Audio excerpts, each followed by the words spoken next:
आखिर क्यों नाथूराम गोडसे ने महात्मा गांधी जी को मारा था और क्या था गोडसे का बयान, जिसे सुनकर अदालत में मौजूद सभी लोगों की आंखें नम हो गई थी। और एक एडवोकेट ने तो उस समय ये तक कह दिया था कि अगर उस समय अदालत में लोगों से वोटिंग कराई जाती तो वो मेजोरिटी में गोडसे को निर्दोष बताते। तो आखिर क्या था वो बयान, जानने के लिए वीडियो को पूरा जरूर देखना। मोहनदास करमचंद गांधी जी ने इंडियन पॉलिटिक्स को लीड किया था और वो एक एक्टिव लीडर के रूप में 1915 से लेकर 30 जनवरी 1948 की दोपहर तक रहे, जब तक कि नाथूराम विनायक गोडसे ने उनके सीने में 3 गोलियां नहीं दाग दी और उन्हें मारने के बाद गोडसे ने चुपचाप सरेंडर भी कर दिया था। उस समय सरदार वल्लभ भाई पटेल भारत के उप प्रधानमंत्री के पद पर थे।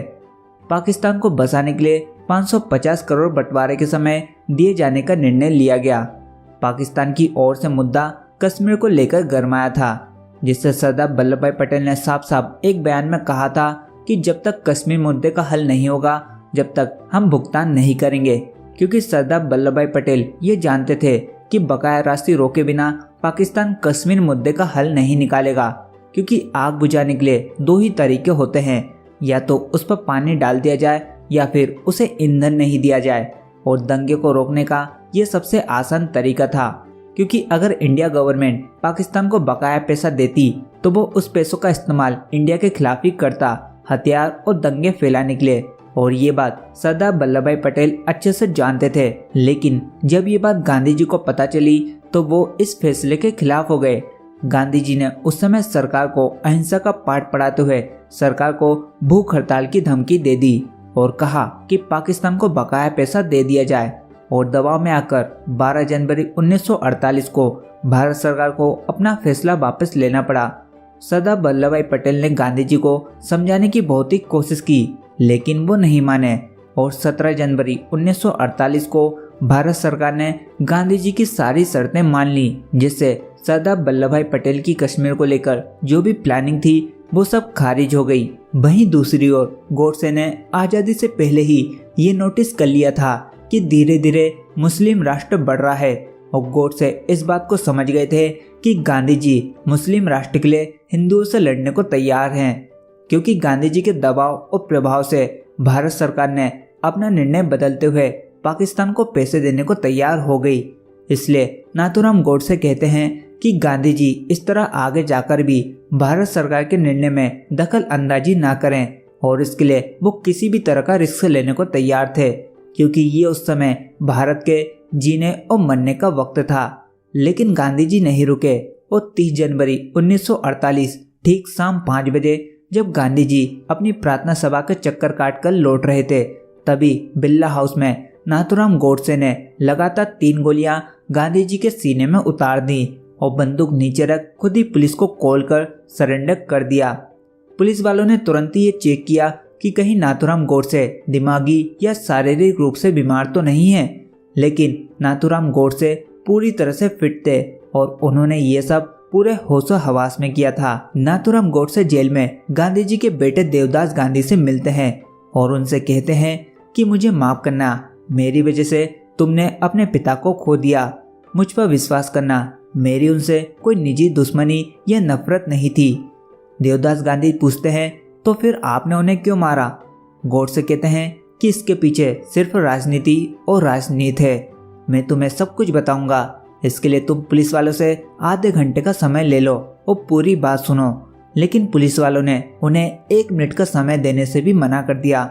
चार्जशीट में गोडसे के ऊपर हथियारों की तस्करी करने के आरोप भी लगाए गए, लेकिन गोडसे ने ये सब खारिज कर दिए। गोडसे बताते हैं कि हमारा गुस्सा बहुत पहले से ही गांधी जी के ऊपर बढ़ता जा रहा था, क्योंकि वो अपनी प्रार्थना सभाओं में हिंदू मंदिरों के अंदर कुरान की आयतें पढ़ने लगे थे, जिसका हिंदुओं ने विरोध भी किया था। गोडसे कहते हैं कि मेरा गांधी जी से ये सवाल था कि अगर मस्जिदों में कोई भी हिंदू गीता पढ़ता तो क्या रिएक्शन होता। गोडसे बताते हैं कि दूसरी सबसे बड़ी घटना तब घटी जब बंटवारे का निर्णय लिया गया। धीरे धीरे पंजाब के कई हिस्सों से हिंदू व मुस्लिम द्वारा सताए जाने की खबरें आने लगी।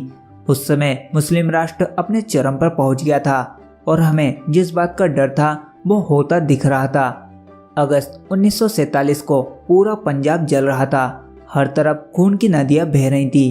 गोडसे कहते हैं कि भारत का बंटवारा हो जाना मेरे लिए एक श्राप की तरह था और ऐसी स्थिति में चुप बैठना मतलब कि विभाजन का समर्थन करने जैसा था।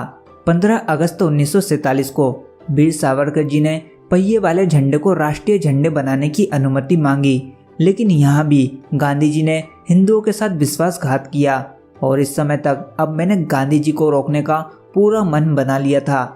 इसलिए मैंने 2 तारीख की प्लानिंग की, जिसमें मैं पहले शांतिपूर्ण तरीके से और दूसरा शक्तिशाली विद्रोह के जरिए। मेरा उद्देश्य था गांधी जी के खिलाफ प्रदर्शन कर हिंदुओं को जगाना और गांधी जी को ये बताना कि लोग अब आपकी प्रार्थना सभाओं से नफरत करने लगे हैं। गोडसे ये भी बताते हैं कि गांधी जी को क्रांतिकारियों का काम कभी भी पसंद नहीं आया।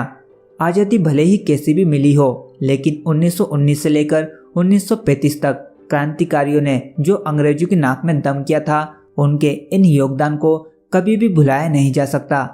गांधी जी जैसे कई लोगों ने क्रांतिकारियों के हर कदम की निंदा की और प्रेस कॉन्फ्रेंस और सभाओं का आयोजन कर क्रांतिकारियों को अहिंसा के मार्ग पर लाने की कोशिश की। लोग भले ही खुले तौर पर क्रांतिकारियों को समर्थन नहीं कर पा रहे थे, लेकिन अंदर ही अंदर क्रांतिकारियों को भारतीय जनता का समर्थन था।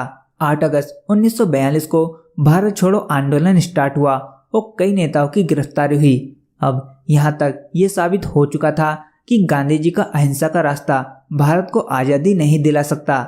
इसलिए 8 अगस्त 1942 के बाद सुभाष चंद्र बोस अपना अलग ही रास्ता अपना चुके थे और उन्होंने पहले ही 1941 में जापान पहुंच अपना काम शुरू भी कर दिया था। 1942 को जब सुभाष चंद्र बोस जर्मनी से लौट रहे थे, तब हिटलर ने उन्हें महामहिम की उपाधि से सम्मानित किया था। जापान में भी सुभाष चंद्र बोस को बहुत ही समर्थन मिला और अंग्रेजों के खिलाफ लड़ाई में उनकी सेना भी तैयार होने लगी और जापान सुभाष चंद्र बोस के साथ अब इस युद्ध में शामिल हो गया। 1944 में जापानी की मदद से आक्रमण की तैयारी की गई और भारतीय नौसेनाओं के साथ मिलकर जापानी सेना ने भारत में दस्तक दी और सुभाष चंद्र बोस के द्वारा दिया गया जय हिंद का नारा अब पूरे देश में गूंजने लगा। पर यहाँ पर गांधी जी ने फिर से सुभाष चंद्र बोस का विरोध किया और कहा कि जापानी सेना भारत में स्वीकार नहीं की जाएगी। गांधी जी और सुभाष चंद्र बोस की टकरार जारी थी, लेकिन देश के अधिकांश लोग सुभाष चंद्र बोस के सपोर्ट में थे। गोडसे कहते हैं कि देश की आज़ादी में गांधी जी का योगदान बिल्कुल जीरो था और ये बात मैं साफ साफ कह रहा हूँ। हाँ, वो एक ईमानदार देशभक्त हो सकते हैं, लेकिन उनके किए गए काम ऐसे नहीं थे। उनके नेतृत्व में देश का मजाक उड़ाया गया। मेरी नज़र में तो सही नायक सुभाष चंद्र बोस ही थे।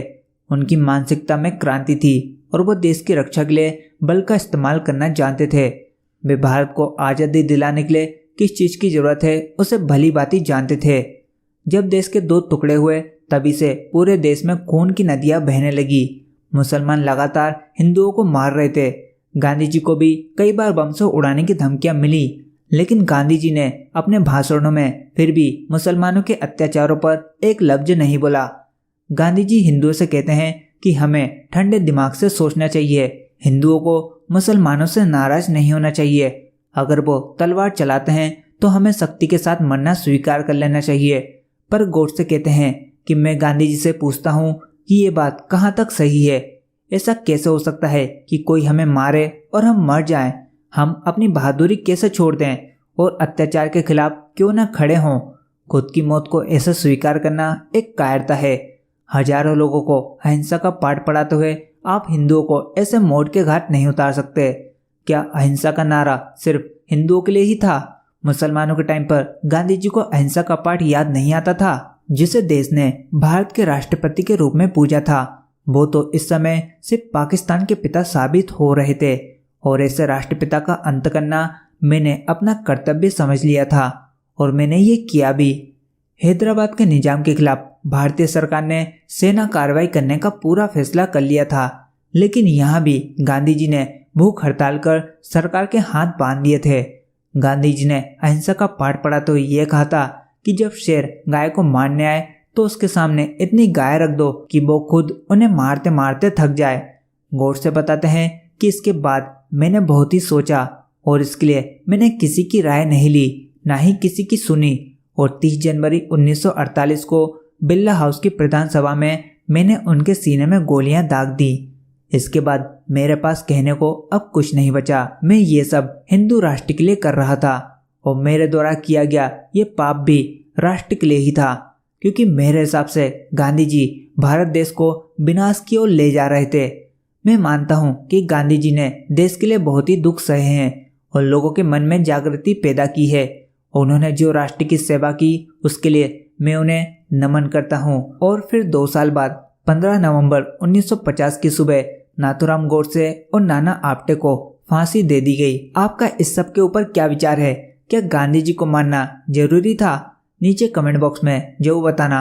वीडियो अच्छी लगी हो तो इसे लाइक करने के साथ साथ चैनल को भी सब्सक्राइब कर बेल आइकन को ऑल पर करना मत भूलना, ताकि आप इसी तरह की और भी आने वाली वीडियोस को मिस ना कर पाओ।